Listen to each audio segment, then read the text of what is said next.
O poder da cobiça.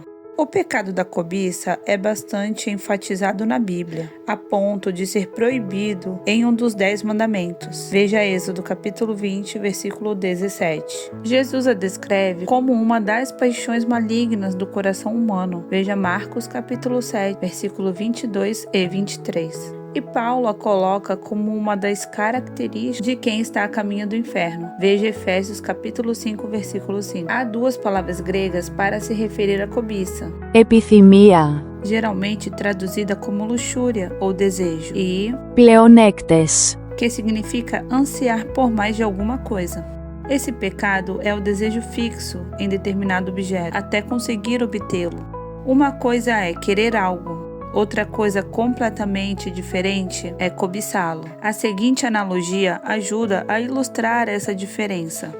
2 cristãos entram em uma loja de departamento e veem um terno elegante em exposição. Nenhum dos dois pode pagar por ele naquele momento. A reação pessoal de cada um deles revela sua condição espiritual. Um gostaria de ter o terno, mas, ao perceber que não pode pagar por ele, rapidamente descarta a ideia da compra. O outro cristão cobiça o terno e está tão disposto a tê-lo que efetua a compra com o cartão de crédito, cedendo ao que João chamou de concupiscência dos olhos. 1 João capítulo 2, versículo 16. Dave Harvey descreve a diferença entre a cobiça e o materialismo. O materialismo atrai a atenção e a confiança do indivíduo para o que é palpável e consumível. Ele se caracteriza pelo desejo descontrolado de ter algo, pela dependência de coisas materiais e pelo acúmulo delas. Algumas pessoas são mais materialistas que outras. O materialismo, entretanto, está presente no coração humano. Para tornar mais simples, cobiçar é desejar muito as coisas ou ansiar muito as coisas. É alegrar-se com posses em vez de alegrar-se com Deus. O materialismo se manifesta quando a cobiça tem dinheiro para gastar. A cobiça é uma fonte de iniquidade bastante subestimada.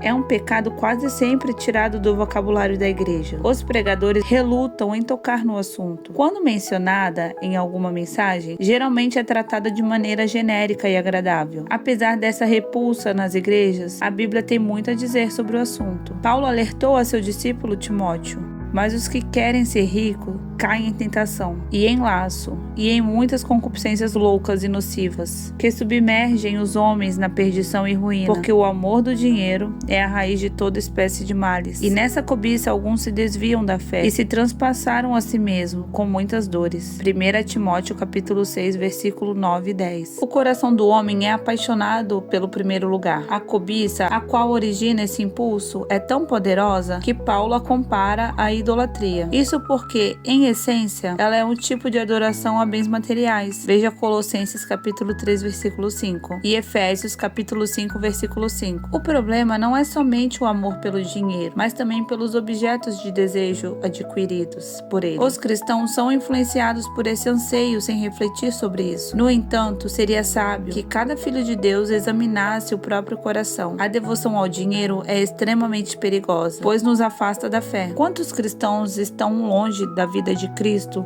e não percebem quão terrível isso é? O semeador e a semente. Na parábola do semeador, Jesus descreve 4 tipos de solo, cada um deles relacionado a uma condição do coração humano. O terceiro tipo de solo é espinhoso devido à cobiça. Cristo disse: e os outros são os que recebem a semente entre espinhos, os quais ouvem a palavra, mas os cuidados deste mundo e os enganos das riquezas e as ambições de outras coisas, entrando, sufocam a palavra e fica infrutífera. Marcos capítulo 4, versículo 18 e 19.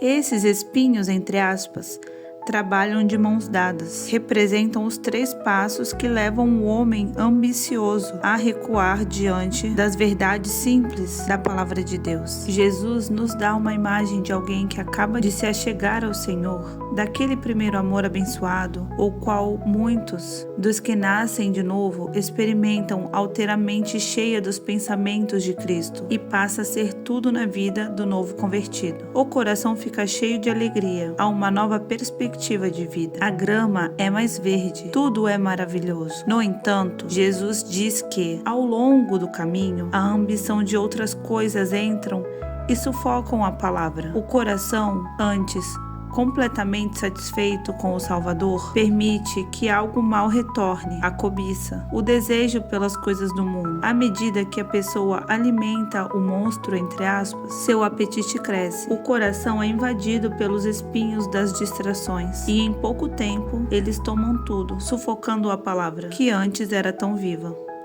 Embora a pessoa continue frequentando a igreja, seu coração está longe da fé. Os cuidados da vida.